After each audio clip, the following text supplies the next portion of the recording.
Okay. Hey, everybody. We will go ahead and get started. And if a few more people hop on, that would be awesome. I did not want to use my link after what happened last week. I did not want to cut Anna off. I was like talking to myself for like 2 minutes and I had no clue.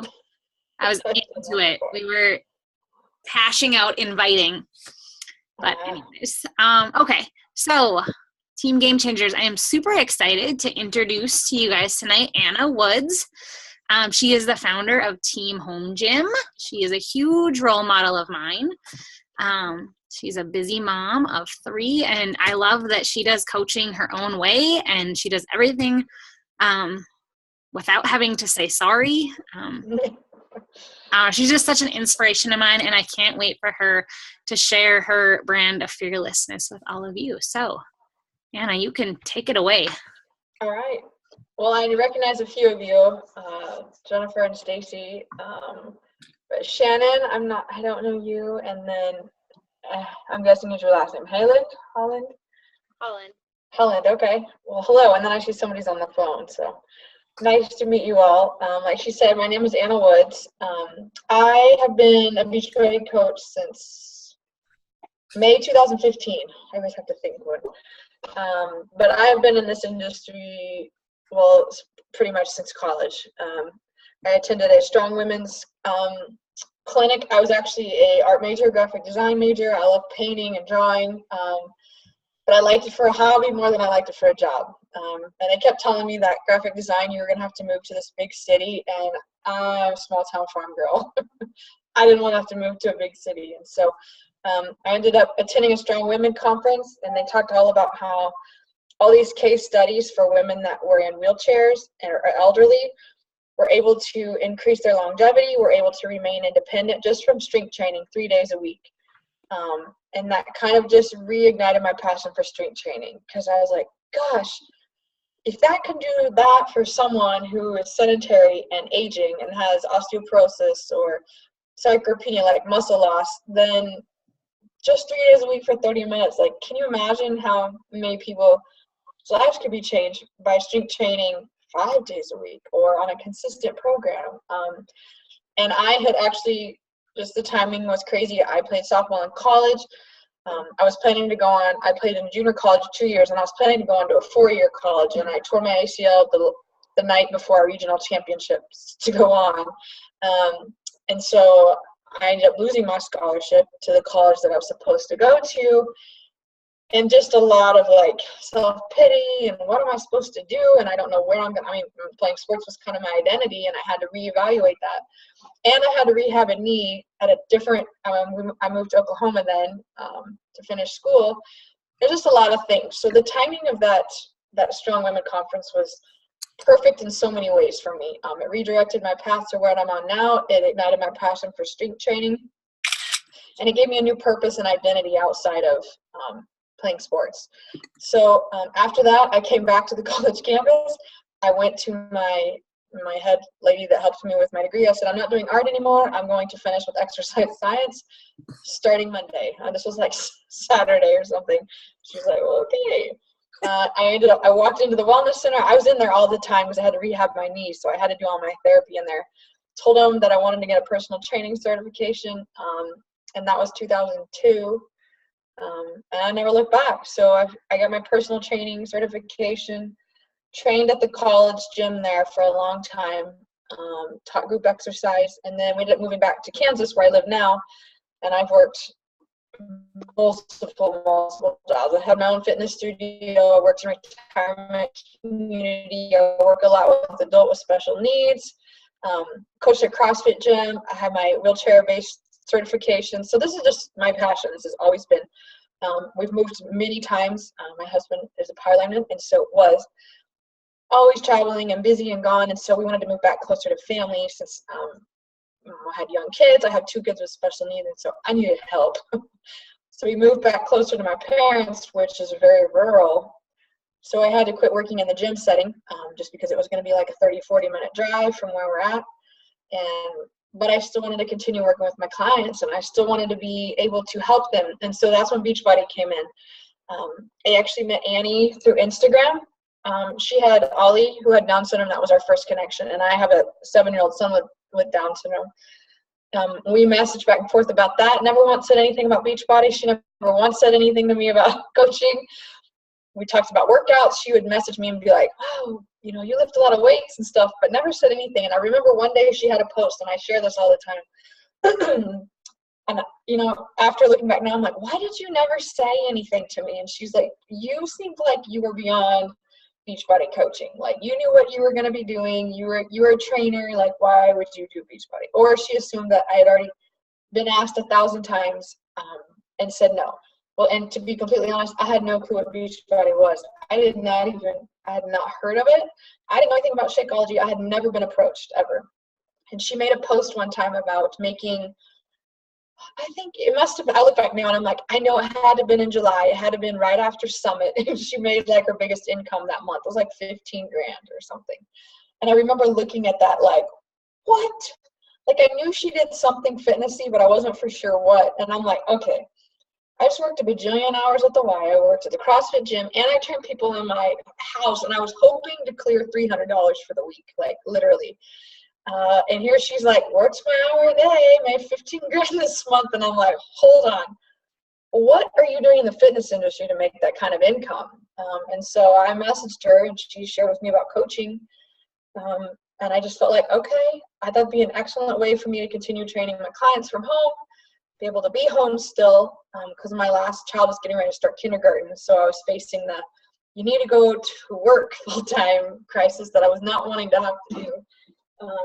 And so that's kind of where my story began. I jumped in right away, added all my clients I was training before, and never looked back. So like I said, I'm coming up on my 2-year mark of coaching.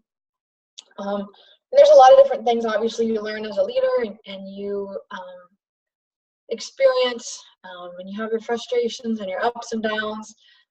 But I always tell people, I'm like, for one, never be afraid to approach trainers or coaches or people who seem all about their own fitness already. But we really don't know. Like, you get in a zone, and unfortunately a lot of trainers think their way is the best way and no other way works.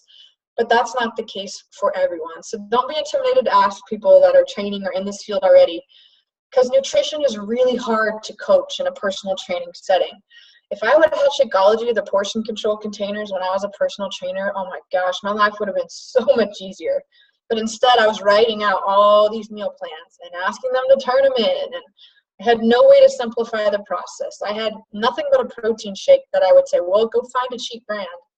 So I didn't have these tools. And that, for me as a trainer, is like huge. Even if I wasn't coaching the programs and just sold Shakeology in the 21-day fixed containers, it would be worth it for me because of how much it's helped me have a plan of nutrition for people. So don't discount that value there. And don't be afraid to talk about money. I know Val's your upline and it makes her puke in her mouth to talk about money, but for someone like me, that was the only reason I signed up. I mean, I'm gonna be completely honest. I had my fitness, I had my nutrition down. I already had a program that I loved. I already had clients, but seeing what she made, that was I'd seen 100 different ones of her posts, but when she posted what her income was, that was the only thing that triggered me to want to know more. And so when I talk to people and when I approach people about coaching now, I tell them that I'm like, look, I didn't have a transformation. I didn't, quote, need one. I was already past my baby weight and was happy and was competing and doing my own thing. But man, any opportunity to make more income, I was going to be all about that.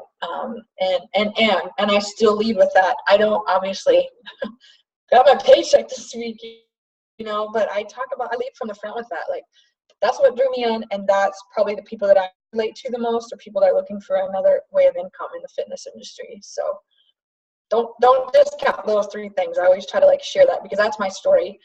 That's what brought me here. It wasn't necessarily a mom trying to lose weight. Don't always assume that that's what everyone's looking for this for.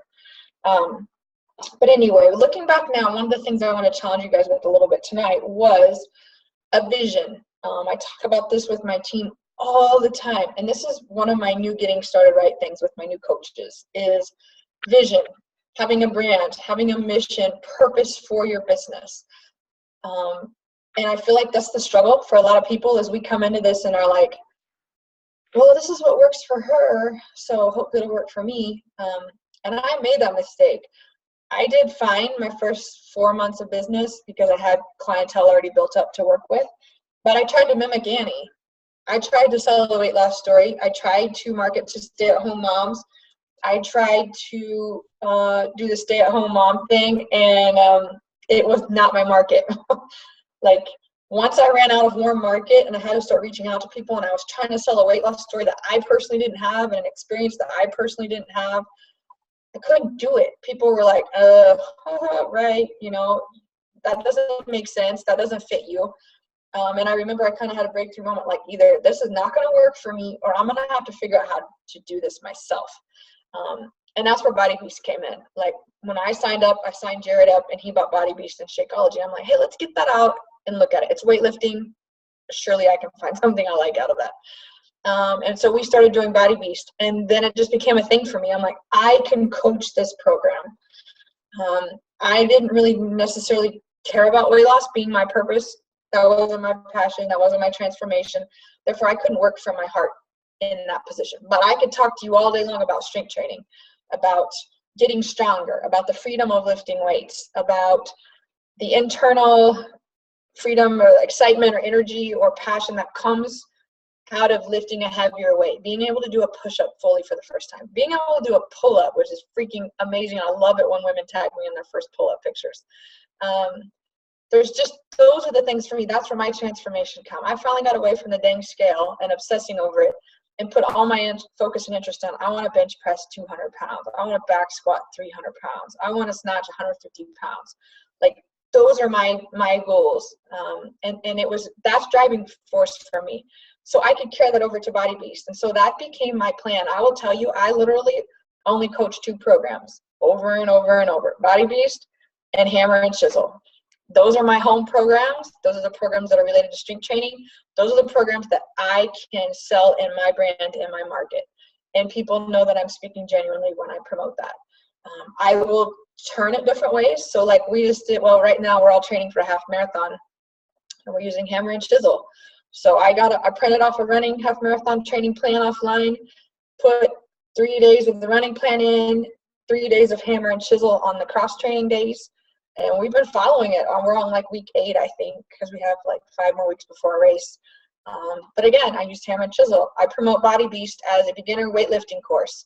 You can do it at the gym, or you can do it at home, because you can print the worksheets off and take them to the gym. And I have a lot of people that do that. And I promote the performance line probably more than Shakeology, just because my market of people like the pre-workout and like the protein.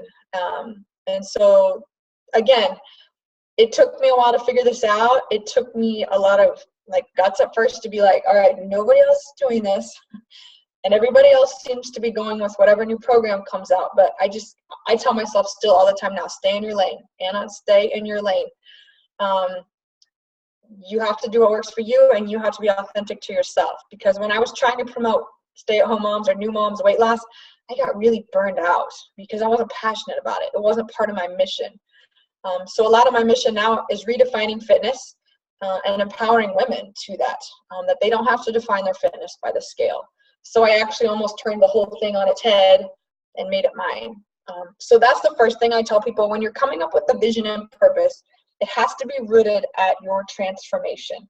Like, what was your transforming physically, mentally, emotionally, spiritually? There's all elements of your health and wellness that come from that transformation. So like for my gals, I had them write it in the middle of a piece of paper, like, what was your transformation? And then out from that, write what you felt, what you experienced, what you thought, what other people said, what it made you feel like. All these different legs coming off, I guess you could say, that are at the heart of that transformation, and what that is for you. And then from there, then we start looking at a community. So what kind of community from all these descriptions do you think would be attracted to that? Like, what age of people, what social class maybe, what interests, what hobbies, where would they like to eat, What kind of music do they like to listen to? What brand of clothes do they like? What colors signify your transformation, or what do you think of when you think of your transformation? And then you have to be really specific. And then from there you go to then you talk about what your community would look like. What kind of theme for a challenge group? What kind of promotion for my team encompasses that? Like I said, for me, strength training is always the root of all of my challenge groups. It's the skeleton. And then from there, we'll do strength training, and then I'll say, let's do a 21-day nutrition challenge.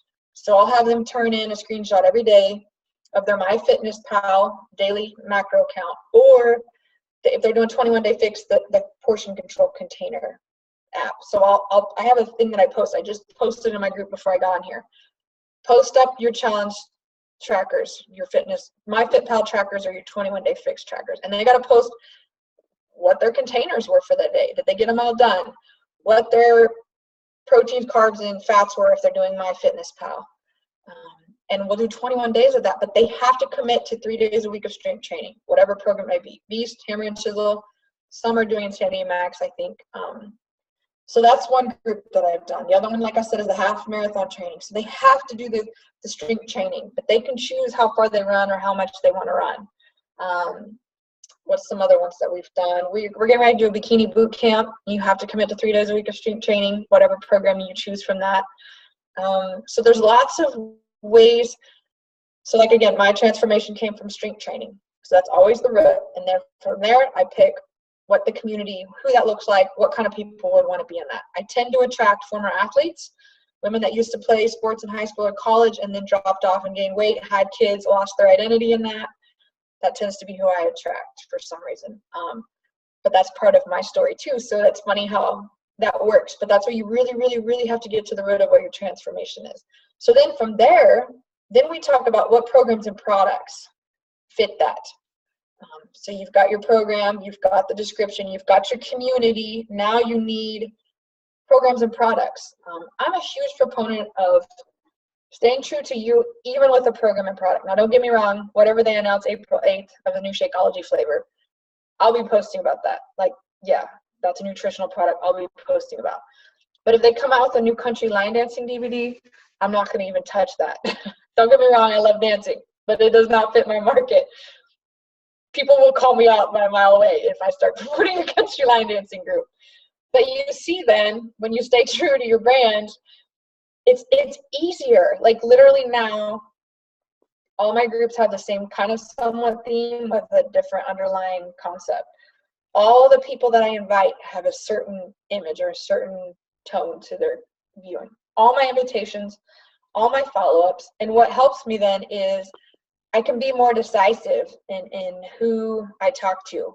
Like when I scroll through, someone adds me on Facebook and I scroll through and I'm like, she's not really someone that's probably going to be anyone I'm going to be able to market to. I'll talk to her, but I'm not going to try to form her or him. I don't do a lot with guys, but every once in a while. And so for me, it's freeing because I know exactly who I am. I know exactly who I'm looking for, and I know exactly what my challenge groups are going to be themed around every single month. So as long as I stay in my lane, like I said, all these other things don't matter. All these other ideas and concepts don't matter. So one of the things I wanted to take you guys through is for vision.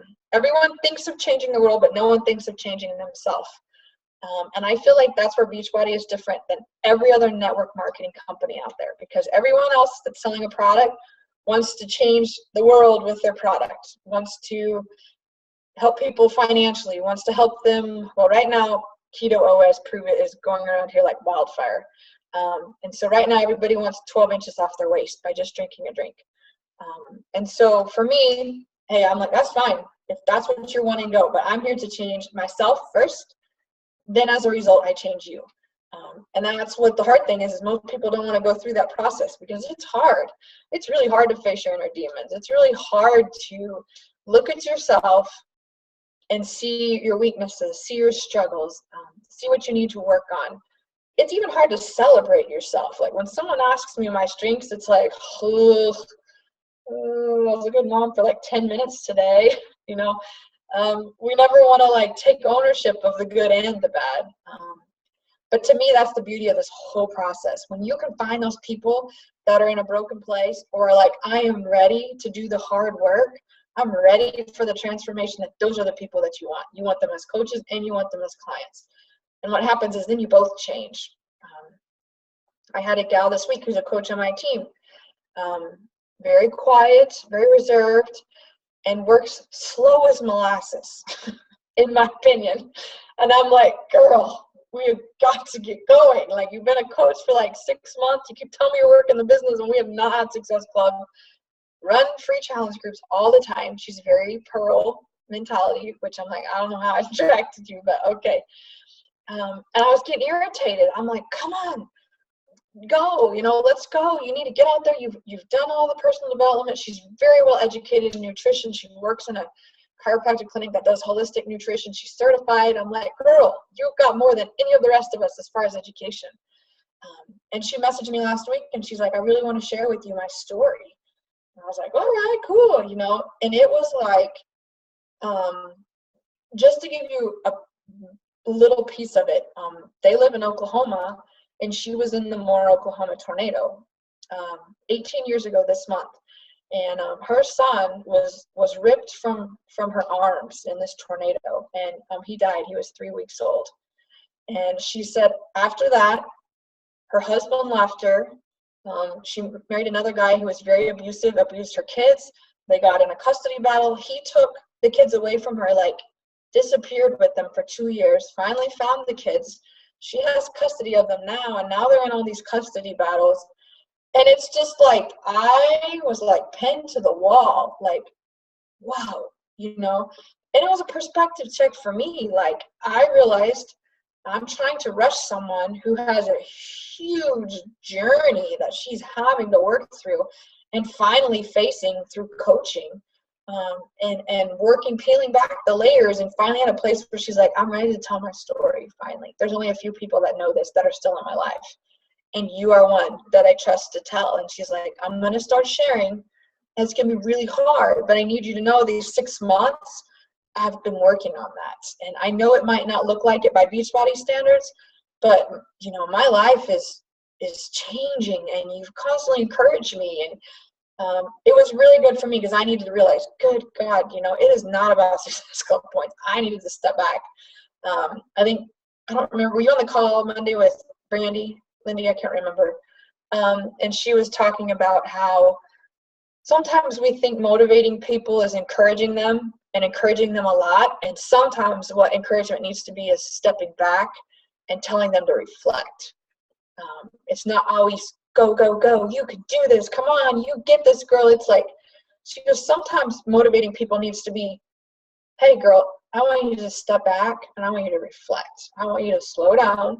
I want you to think about what you've learned today, maybe in the last week, and just realize, what do I have to learn from this? And for me, that was a huge learning experience. Like, man, my life is nothing. And here I was thinking, gosh, why can't she just have confidence and put herself out there, and I had no idea.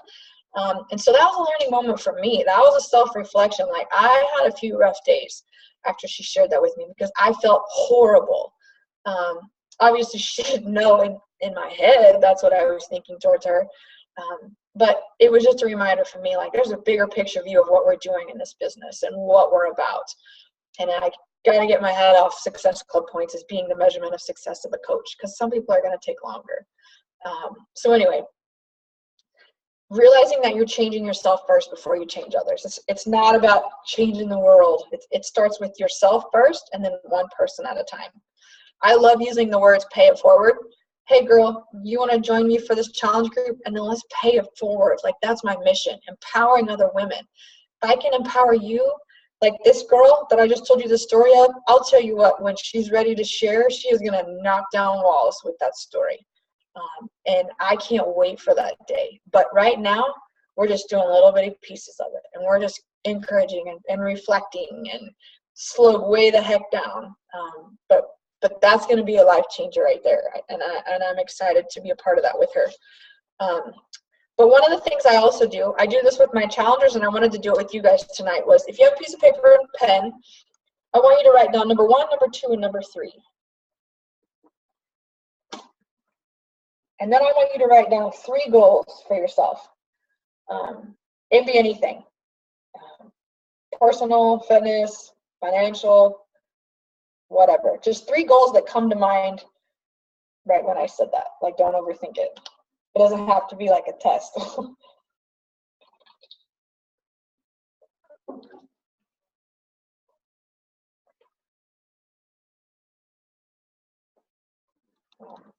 Sorry, I just now seen the chat.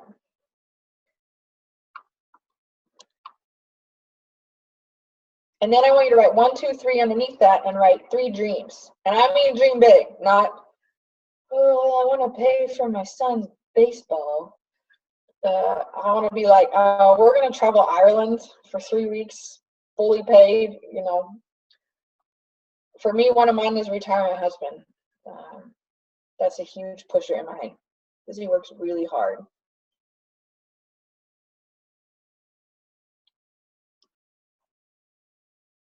And what you're going to find is when you challenge people to this, most women cannot do this exercise, the dreaming. Like, they have disconnected that part of their brain to allow themselves to dream. Yeah, Jennifer. I asked this for my Get Started Right with my new coaches. I do this with my challengers, and it will take some people weeks to get back to me because they have lost all connection with dreaming. And that's one of the beautiful things about this business is when you sign the dotted line to coach, all of a sudden that part of the brain opens up and you're like, whoa, I kind of dream about some cool stuff this business might allow me to do or allow me to offer it to other people. So 3 dreams. All right, then underneath that, I want you to write 1, 2, 3, and I want you to write in the last 24 hours, what has been your top 3 priorities? Maybe even the last 48 hours. Because if you're on spring break like me, we're just a free-for-all right here right now.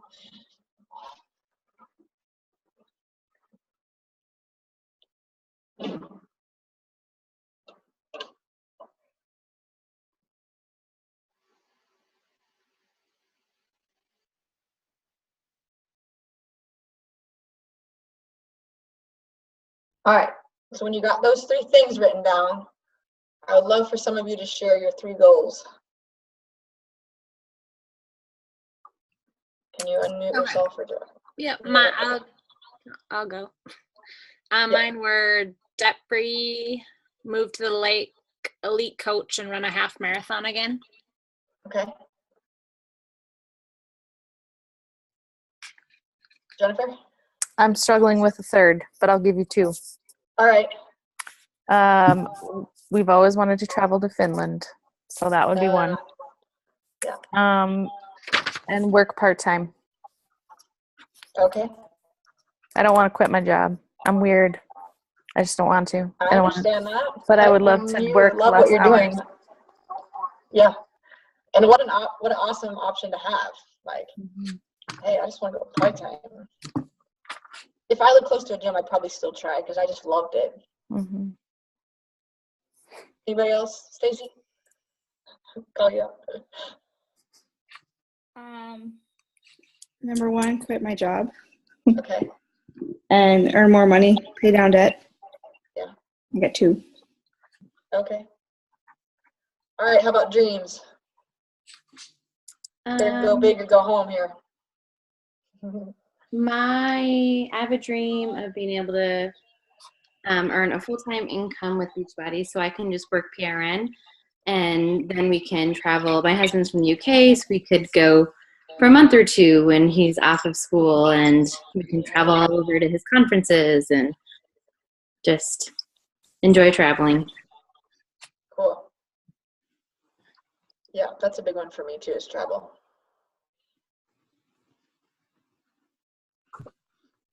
Anybody else?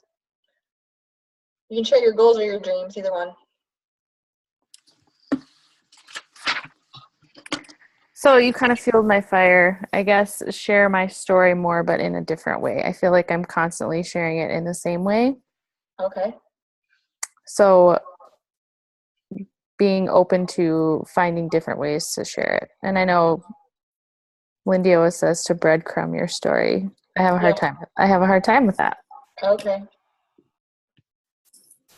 So that's one of mine.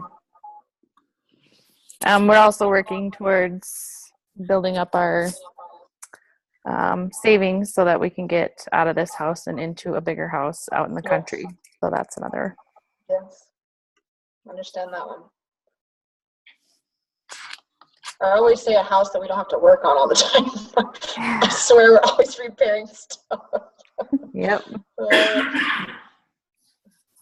And my dreams and goals kind of overlapped. Okay. Like, and my dreams were to retire at the lake, like both of us, and then to like buy my dad's farm Okay. because it's like always in jeopardy of the nursing home taking it because my stepmom is in a home. And then just like more vacations, like Punta Cana will be like our first Yeah. real vacation and one we didn't have to like charge. Yeah. Awesome. I love it. All right. So now here's the kicker question. 3 priorities. What I want to ask first is, did you include yourself in any of those 3? Does any of your 1, 2, and 3 say me? No. I'll tell you right now, I've done this with men and women, and men always include themselves in one of the top 3, and women never do. I always crack up laughing because when I first did it, we did it with a group of guys and girls, and the girls were all like, "What? You put yourself in that top list?" And I was like, "Whoa, back it up." If you included yourself in the goals and the dreams, then you have to include yourself in the priorities somewhere in there because you're the one who's going to get there, who's going to make it. Like, if you want to train for a half marathon, you have to make yourself a priority in some way, shape, or form. You know, if you want to move to retire your husband and travel, like, you are in control of that happening. So therefore, your health has to be a priority. Your business has to be a priority. You have to be in that list. Almost everyone says God, faith, family, job, money, all those are usually the common ones. So I'm curious, or any of you guys see anything different than that? Okay, so halfways I kind of included myself, but probably not in the way that I should have. We've been discussing at our house a lot about a job change for me. Okay. So we've been talking a lot about that in the last 24 hours. So I guess Okay. kind of. Yeah. Hey, it's pretty close then. All right. So that was my challenge for you, is make yourself a priority. Like, this is part of my mission as well, is that we as women give ourselves permission to dream, for one, and permission to make ourselves a priority, number 2. For whatever reason, we like to take the victim role, the martyr role of, I'm the mom, therefore it's wrong for me to put anyone else's needs before myself, or it's wrong for me to take 30 minutes for myself to exercise, or it's wrong for me to have to make 2 meals tonight because I need a healthy one and my kids don't like a healthy one. And what happens is that we get really burned out and we lose identity of who we are, and we forget how to dream, and we can never be successful in this business. You have to give yourself permission to do those things. And there's a couple ways that help that be easier. Is one, communication. Whether you're married, your significant other, a best friend, a mom, whoever's going to be a supportive role in this for you needs to know your goals and dreams. Like, up front, boom, this is what I'm working for. Like, my kids even know. Like, they're on spring break this week, and it is the last week of the month, and we push hard with my team to try to get Success Club points. So I told them today, I'm like, Mom's probably going to be on the phone a lot between things, just so you know, this is part of our goal and our Daddy and I's vision and purpose for taking you kids traveling and going and doing things. I need you to understand that today. And I even wrote it on our chore thing today, like, Mommy's going to work. Mommy's going to try to work during this hour. And the same thing with my husband. Like, and then we celebrate together. So when we made number 500 in the company, we went out and ate. We had pizza. We told the kids, like, we were excited about that because they contribute to this too. It's not just me celebrating myself, but it's like it's a family thing because they know what I'm trying to do, what my team's trying to do, and I want them to be a part of it. They help me. And my daughter was doing stuff for me today in here while I was working. So communication is one. And number two is, can what you're dreaming and what your goals are, can it be done? Is it truly something that you can do today or in the next year or in the next few years? Like, have you really stepped back and been like, I have the time, the energy, and the effort to hit those goals? Like, are you fully aware of what it's going to take, for one? And two, are you doing that? Are you putting forth that effort? Are you putting forth that energy to get those things done? Because energy and effort are going to be the two factors that determine, outside of the communicating with those around you, whether this can be done. Like, do you really believe you can do it?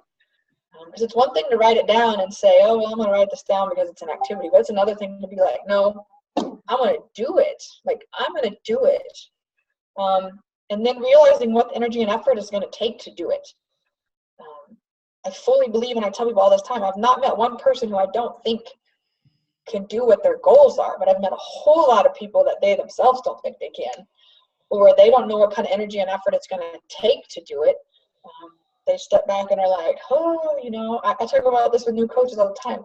Well, I'd like to make a 6-figure income. I'm like, well, heck yeah, so would we all. I'm like, but do you know what it's going to take? I mean, you're going to be hitting Success Club 10 every month at least, signing 3 to 5 coaches every month if you're wanting to do this in the next 5 years. It takes work. It takes a lot of work up front. So I don't sugarcoat that at all, because I want people to know that's the standard. But they can do it. Like, I give examples. Raina Odell, Bonnie Engel, some of the top 10, Amy Silverman. I mean, they all did it. They're not even 30 yet, I don't think. I think Amy just turned 30 maybe. So it's like, well, crap, I got 5 years of catching up to do, you know. But that's just the standard. I know Bonnie Engel talked in a video that she worked almost 13 hours a day some days when she wasn't working at her other job. It's like, wow, you know, respect. And I love that she owns it, because I think some of them try to act like they don't work that much, but they really do. So that was the big eye-opener to me. So do you put the energy and effort? Can it be done? Do you believe it can be done? And then how believable are those dreams to you? Like, are those something that you really believe you can do? And are you speaking it into life? And I mean, like, fully speaking it into life. I say all the time when I talk to people, I'm like, I plan to retire my husband in the next 5 years. Like, I will retire my husband in the next 5 years. And some days you got to fake it till you make it. But it starts to become a thought. And what becomes a thought becomes an energy, and what becomes an energy becomes action. And you can talk it into being. I told my team, I'm like, we literally say every week, we will be a top 50 team in the next year. We will be a top 50 team in the next year. Last month, we jumped from like 2,300 to number 500. And I said, we're going to be a top 50 team. Like, we are speaking it into action, ladies. Like, this works. This activity works, but you have to believe it when you say it. So that's kind of what I wanted to chat with you guys tonight, is you have to desire, dream it, and speak it into reality, outside of just talking about it. And I think that's the defining factor between successful coaches and those coaches that are like, oh, I'm going to dip my toe in and see if I can do it, like an accidental entrepreneur. And so those are things I ask people now before you even sign as a coach. I'm like, hey, are you ready to go all in? Like, my team wants to be top 50. You want to go all in? Because that's what I'm looking for right now. Like, you're going to get my attention. We're going to get you Success Club 5. We're going to do this. Like, come on. You know, I get them excited.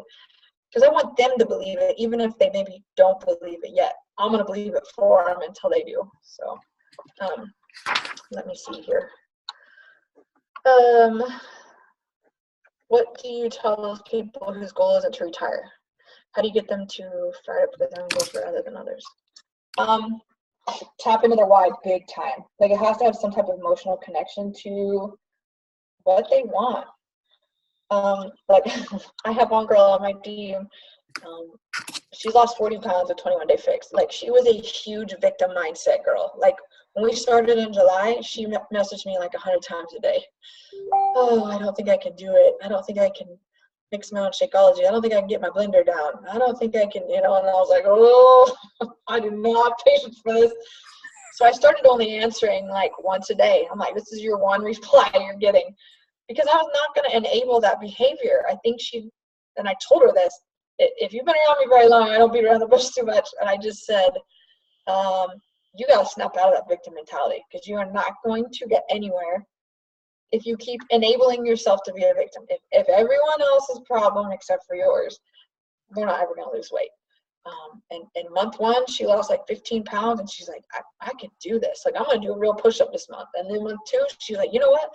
I did my own grocery shopping tonight. I did not let my husband do it. I bought the healthy food. I looked up the food. And then month 3, she's like, what's this coaching thing? Like, I think I want to help other people, you know? And then month 4, and here we are. She's been coaching since September, October, maybe. She hit her goal of 40 pounds last week. Like, that was her goal from very first day 1. And she just made this huge post about realizing that her victim mindset came from a childhood situation that she had. And so for her, it was just speaking it into action. So it's the same thing. Like, literally, I said, I think she had Success Club 4 or something last month. And I'm like, what are you going to do with that money? Like, are we going to buy some new groceries? And she's like, I'm buying me new shoes. That has been my goal.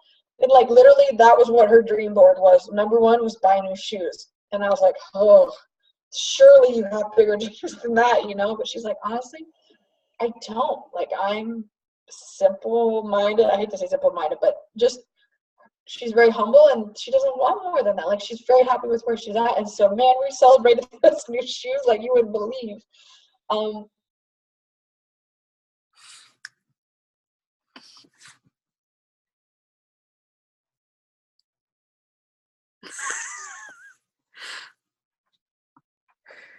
Frozen. You know, she doesn't have very good internet, I don't think, where she lives. I really don't think I differentiate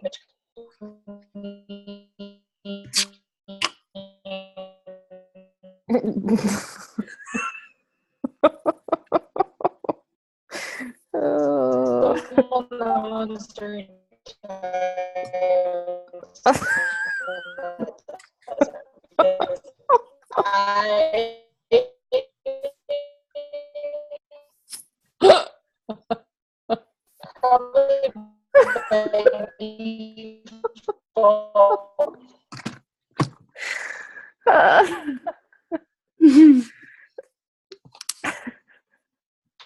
Did we lose her? Where'd she go? You guys, maybe she'll. Oh, there she is. She's coming. I see her. Are you there? Kind of.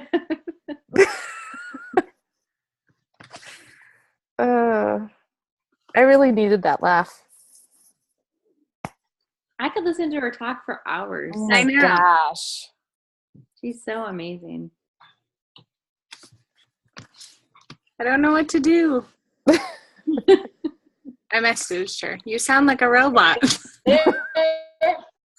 Sorry, it kicked me off. Oh, there she is. Are you there? Yeah. Sorry.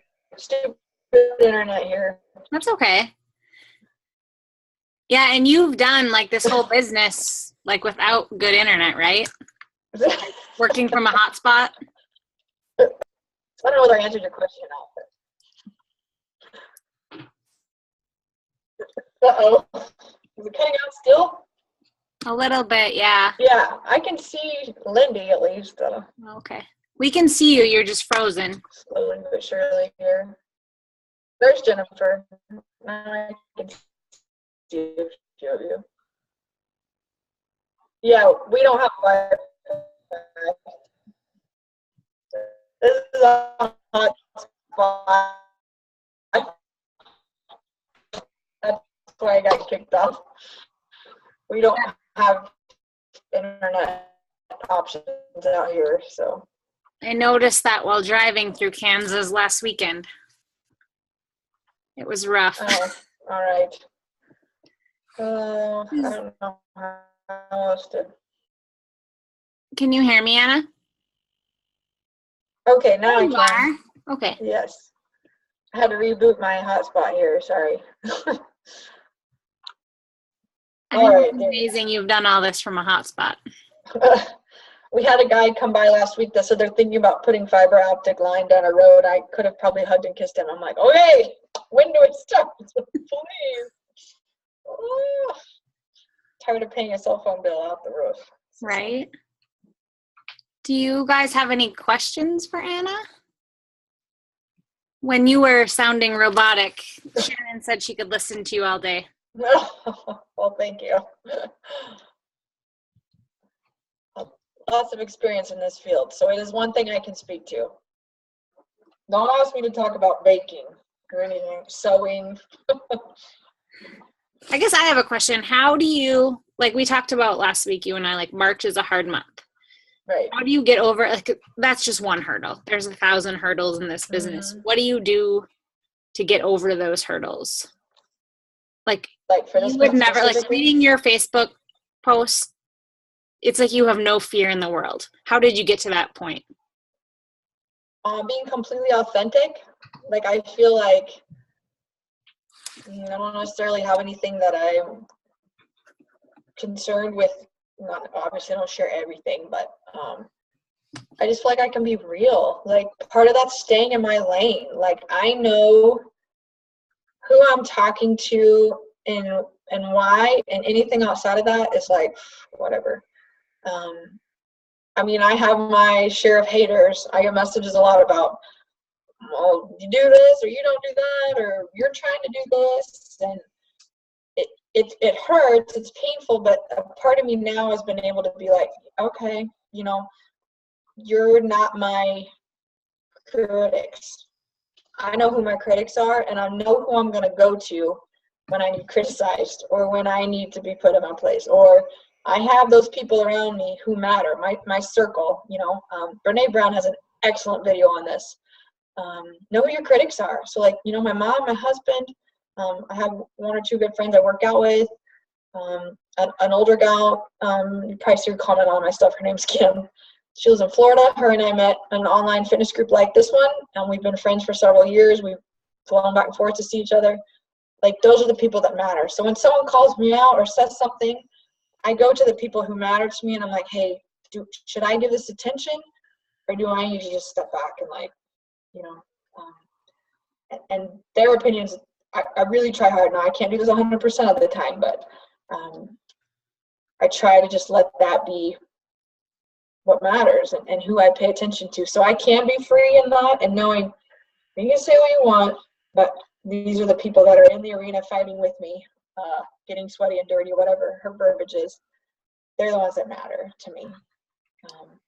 And then, for me, like, I feel like my kids are my legacy. Like, that's my greatest asset, my greatest contribution is to leave a legacy for my kids, and so I'm really passionate about that. I want what they grow up to be and live and perceive to be something that I feel like I can contribute to or help change. Like, I went live Monday or Tuesday night, and I pretty much called out all the ladies. Like, my daughter was complaining about her thighs being fat on her chair. She's 11, and if you ever seen my daughter, she doesn't even weigh what she should weigh. She's thin because she's really tall. She sat down and she's like, I'm not eating, my thighs touch, that means I'm fat. I was like, what? I mean, that is not verbiage we use at my house whatsoever. And I said, where did you hear that? Well, then my 6-year-old starts in, yeah, look at mine, and then my tummy sticks out over my pants, and I'm like, girls, and they're like, well, the girls say that at lunch. Like, we sit down and they're like, do your legs touch? If your legs touch, then you shouldn't eat your lunch. And I couldn't take it. Like, I said, no, that is not true.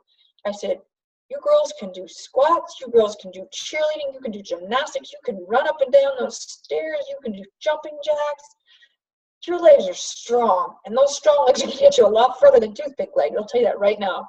And I couldn't take it because when I asked her, I said, where do they hear that? And the girls were like, well, their moms or their babysitters or, and I'm like, what? I'm sorry, but our kids pay attention to every single thing we do. And so when you get on the scale every morning and it doesn't say what you want it to say and you let it ruin breakfast, lunch, dinner, every conversation, every emotion for your whole day, then you got a problem. you know? It shouldn't have that much defining value on you. And I had 2 girls message me that said, we weigh every day. And I asked my kids if I look fat in my clothes. And you called me out. You called me out. And I will not do that ever again. I'm sorry. You know, and I was like, wow. I've had a huge, I hadn't even answered all the messages that video yet. But that's part of what, I mean, that's where I come from. And that's where my boldness comes from, is like, you don't mess with my kids. You don't mess with the legacy that I'm trying to leave for them and for their friends. Especially being in the fitness industry, we have a whole nother level of accountability to our words. You know, I've been a trainer for so long, and that's something I'm really almost insecure about, is when my girls say something about someone being fat, or, you know, like my son has Down syndrome, and so they don't have a filter. And so even him, when he's like, you know, I'm like, whoa, no, like we don't talk like that, you know, because I'm really, really, really concerned about, especially coming from the fitness industry, people all automatically assume that you're talking about them like they're fat, or that you judge them by how they look. Especially someone like me that's been in this a long time, I get that all the time. I'm like, don't put those thoughts in my head and don't put words in my mouth, because I never judge you. I never said anything like that, but it's easy to look at me and think that's what I'm thinking of you. So that's the second place where I come from, with the relentless pursuit of changing. I mean, that's my passion. That's part of my why too. I also work with adults with special needs, and I have 2 girls who would change places with anyone I work with at any given second. One of the girls was hit by a drunk driver on prom night. She's in a wheelchair. She can only move her left arm and her head. When I'm not working with them right now because they got major budget cuts, but she was overhead pressing 10-pound dumbbell by the time I left. We started at 1.5 pounds. And man, every week she looked forward to that. Her staff would be like calling me if I'm late. Rachel's waiting on you to get here. Like, she wants to see what she can bench press this week. And so it's a perspective check too, to realize, man, life's short, and people are worrying about things that they don't need to worry about. And so again, I stay in my lane because I have people that I need to talk to, and I need to get my voice heard. And so that's where I come from. You can get me started on that all day long. Thank you. But yeah. Anyone have anything else for Anna? I think a lot of times we worry too much about ourselves in the picture and not enough about who we're trying to impact. And I'm more concerned about who I'm trying to impact than what people think of me. I tell my girl all that time when they're like, well, so-and-so said, and I'm like, who are we concerned with? You? It's not about you. Or are we concerned with changing her life? She told you she couldn't afford it, but that's not the real concern. She's scared, or she doesn't see the value in what you're trying to offer her. So you need to share with her just exactly what your life's been changed and how, and help her see how she can be. Because then all of a sudden the money doesn't matter. And if that's still an issue, then send her the Pinterest Save $5 a week plan and tell her you're going to hold her accountable to it for the next 30 days. So she can buy a challenge pack in April. Then you'll find out whether they really have money or not. I use that line all the time. Oh, I've got this Pinterest chart. How you can save $5 a week. I'll hold you accountable to it if you really want to join me next month. So. That's an awesome idea. Yeah, because I've not had one person follow it yet. They either join me or they just don't want to commit. They're like, well, okay, you call me out. I'm just not ready to do it. So, all right. I'll put you on my next month list to ask. So. Awesome. Yeah. Anybody else? I feel like I've been talking forever. Sorry. I think we could all listen another hour. Thank you for what you do and your message, because it's amazing. I mean, thanks. you've fueled my fire way Good. more than. I'll be watching you on Facebook now. Oh boy. What I said. Yeah. Be relentless. One of my team slogans this year is be bold. I told them you were my spirit animal, and they better be on this call. No, but that thing that you said about your girls, I just posted about this last weekend when my girls work out with me a lot, and we were in the middle of it, and I said, "Why do you think Mom works out every day?" And my 7-year-old says, "To be skinny." And I stopped right there. I pushed pause and I said, "Wait a minute." And we talked about it, and I posted about it, and like it just makes me so sad that that's the crap that they hear at school all the time. I mean, but granted, I heard it too. But when you're a mom and you know that, oh, I know. It's gut check time for me a lot. Because some things I think I say subconsciously, and I don't even realize. Yep. That they pick up on. Like, oh, yeah. I grew up with a mom who was always on the scale. Yeah. Mine was similar. My mom taught aerobics, like, for as long as I can remember. And this is back in, like, the early 80s, so they wore the thongs on the outside of their leotards. I literally remember going to class and her being like, "Oh, my thong is getting tight on my leotard." I mean, like, I literally remember these conversations, and I'm like, oh my gosh, like, how did I survive this? I remember at a convention one time, they going up on stage, and the one girl was so bad, she cut it in the middle of the exercise thing. It got so tight, so the whole rest of the time, her leotard was, like, flying around in her tights. My mom's like, "That's what you remembered from going with me to that fitness class?" It's like the only thing I remember. Marks me for life. I'll never wear one of those on the outside of my shorts, I'll tell you that. Oh. But that's part of my passion for redefining, because we got it all messed up. Man, the scale does not define your fitness. I shared with them on a call last night, and I can send it to you. I have a tracker that I use for my clients now, and it has nothing to do with the scale. So when they start, I'm not even really doing a lot with challenge groups. Like right now, I'm running group message threads as an internship, and every Friday they send me this tracker. Because people just don't want to take time in challenge groups, unfortunately.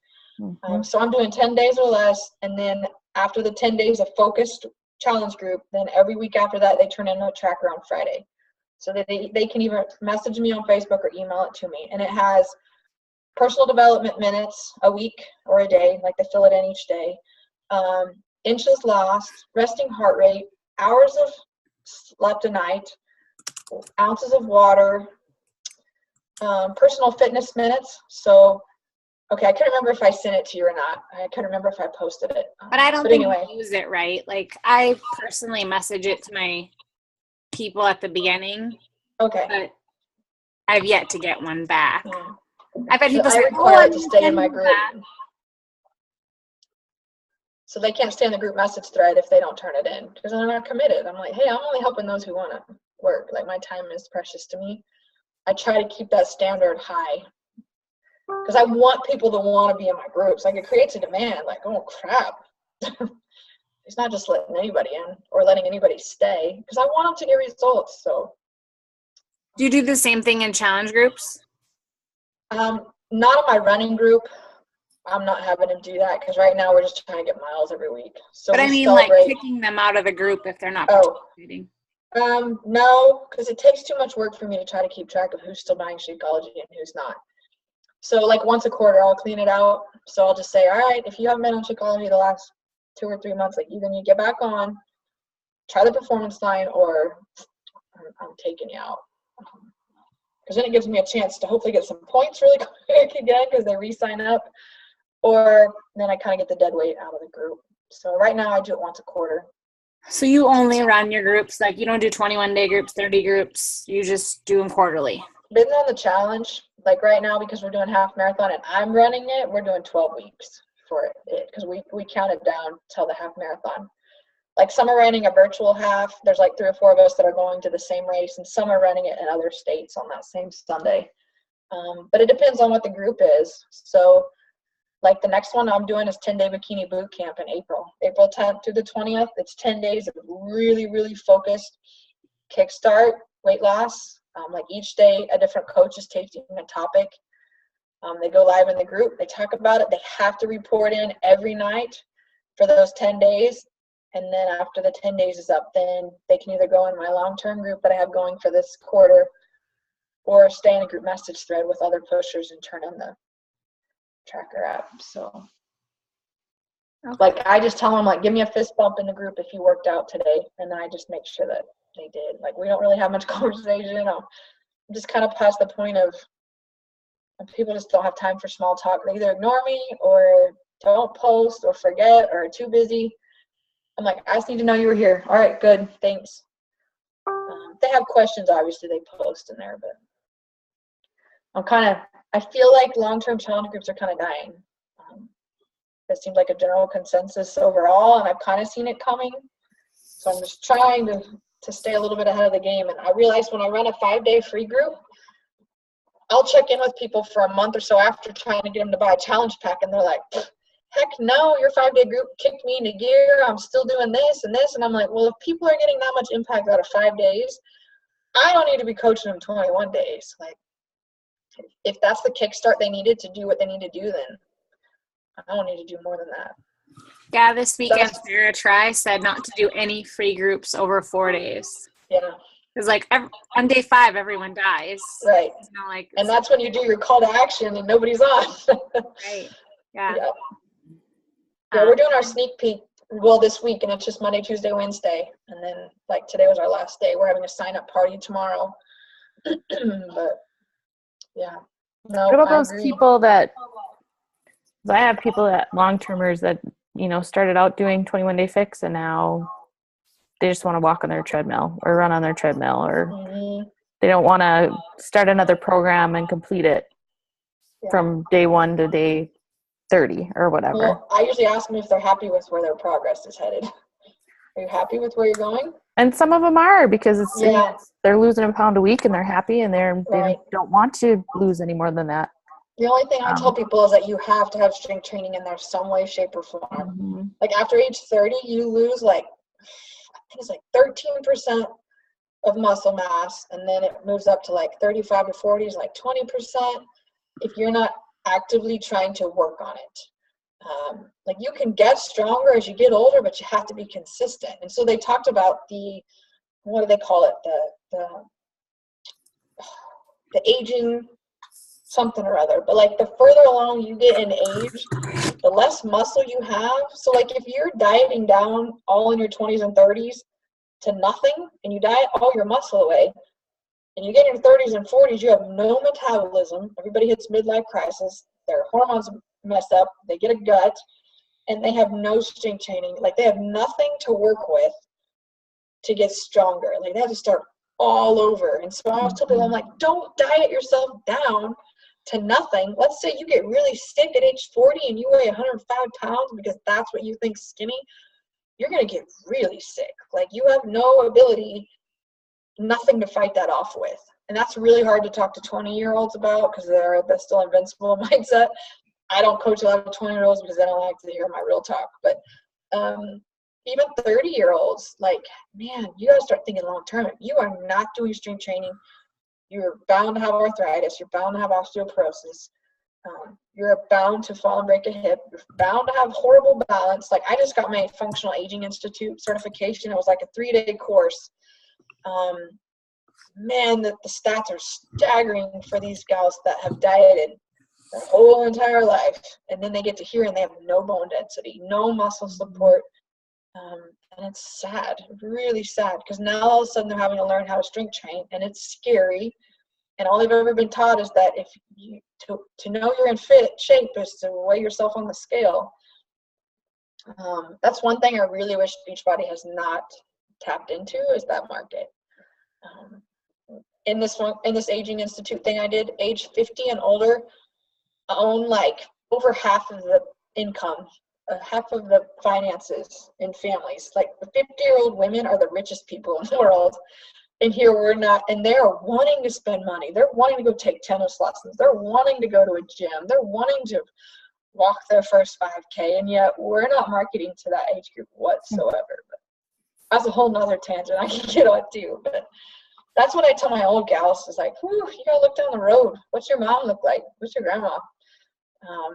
What is their, I can't think of the word right now, I just took the dang test, but your age in terms of strength and bone density. And you got to do that strength training, because strength training is directly related to bone density.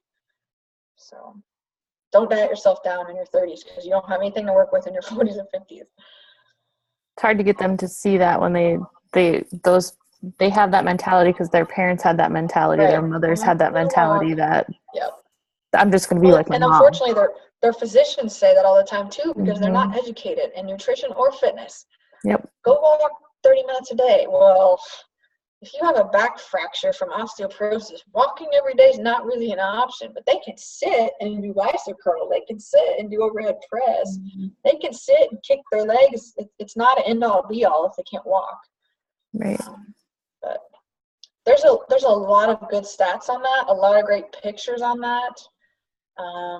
The strong women, you gotta be careful what you type in. I think it's the strong women. Trust me, I've messed up on that a few times. I'm like, where are my kids at? Strong women, I'll have to look it up. I can't remember, but they have some really good pictures and stats on older women and the importance of strength training in your 30s and 40s. Awesome. Keep us in chat box here. Anybody else? Great info. So, yep.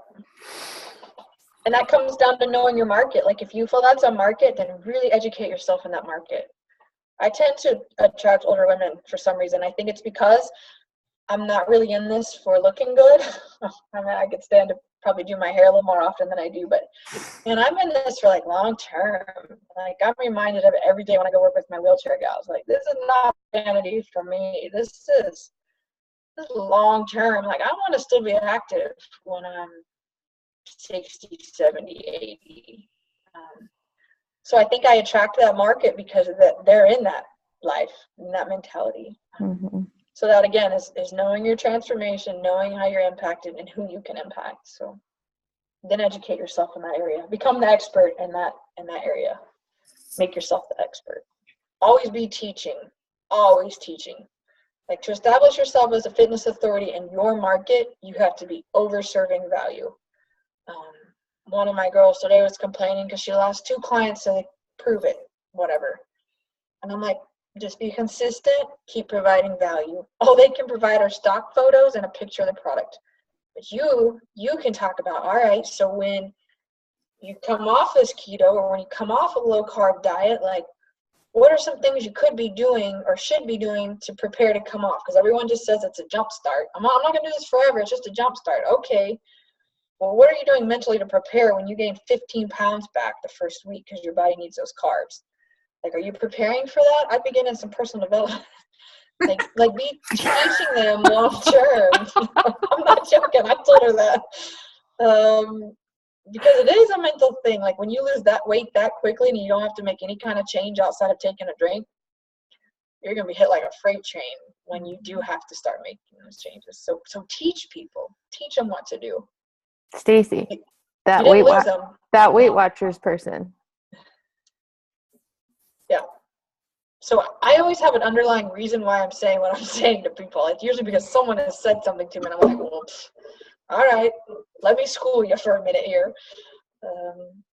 But it is. I'm like, that's really where I come from. Now, I want them to know, like, do your research. Don't just see your friend lost 12 inches off her waist in 3 days, so you can. That's not a good reason to join a company or a product. So be an influencer. Yes. Well, anyone have anything else for Anna? Thanks for doing this. Yeah, it's always fun to chat with you guys. I'm sure she would love if you went and gave her some love on her page, but I bet she would love even more to see you guys being in your lane and big and bold. Yeah.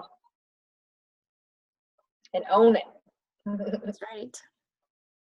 I don't know. I said I was going to, like, back in August or September, but I really meant it last time. Like, when we talked over the weekend, like, my fire was lit and I had this story in my head. I didn't say it out loud. Out loud, I said I was going to do it. But when my husband believes in me more than I do, something's wrong. Yeah. So I understand. No more. That's awesome that he does that. Well, thank you. Yeah, well, thank you. Really It was nice appreciate chatting it. with y'all. Yep. If you have any questions, Anna. let me know. Just shoot me a message. So Okay. I'll answer yours before all the other ones about my post today. I got a few keto haters from my post today that I got to figure out how to address. So I saw that. whatever. Okay. Thanks, girl. Yep, we'll talk to you later. Bye. Thanks, guys. Have a good week.